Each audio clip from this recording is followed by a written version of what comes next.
Ce qui est intéressant, c'est d'avoir une réflexion sur, mais au fond, comment est déterminée une sanction. C'est pour ça que cette annonce m'a interpellé, puisque nous, à l'autorité de la concurrence, hein, on prononce des sanctions parfois extrêmement importantes, en centaines de millions d'euros. Et je trouve que c'est intéressant de réfléchir quelques minutes sur mais qu'est-ce qu'une bonne sanction? Est-ce que 10 c'est beaucoup? Est-ce que 100 c'est beaucoup? En fait, ça ne veut rien dire. Tout dépend d'abord de la gravité. Hein, et je pense que l'AMF tiendra compte de la gravité. En l'espèce, une manipulation de cours. Hein. Donc la gravité de l'infraction. On va regarder aussi finalement le gain illicite qui en a été retiré ou la perte qui a été évitée.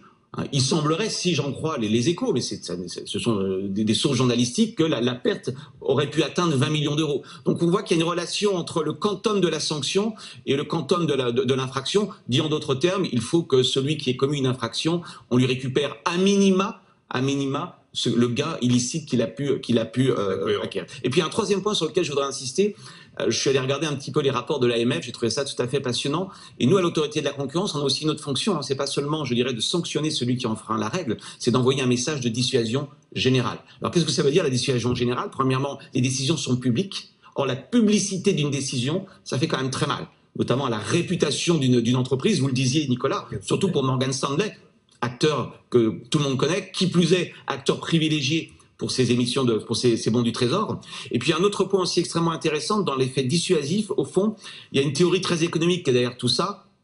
Je ne dis pas qu'elle est appliquée, hein, je dirais à la lettre, mais qui est celle de Gary Becker, prix Nobel, qui dit, mais au fond, le problème de la sanction, c'est qu'il faut détecter. Or, détecter une infraction, c'est compliqué. C'est plus ou moins compliqué selon les infractions, mais enfin, il faut donc tenir compte de la faible probabilité de détection. On va le dire en termes très simples. Si une infraction vous permet de faire un gain de 10 et qu'il y a une chance sur 2 de vous faire attraper, eh bien, la bonne sanction, c'est pas 10, c'est 10 divisé par 0,5, c'est-à-dire 20. Les études économiques montrent que, dans mon domaine, les probabilités de se faire attraper sont de l'ordre de 15%. Si j'appliquais un raisonnement purement becquérien, ce que nous ne faisons pas, une infraction qui rapporterait un gain illicite de 100 euros devrait être condamnée à hauteur de 700 euros. Donc c'est important cette dimension de dissuasion. Une sanction est en proportion du gain illicite, mais elle a aussi cette fonction générale d'envoyer un signal à tous ceux qui n'ont pas enfreint les règles du jeu en leur disant « Regardez, finalement celui qui s'est fait prendre, quelque part, paye pour ceux qui n'ont pas été pris ». Et je trouve que c'est assez intéressant.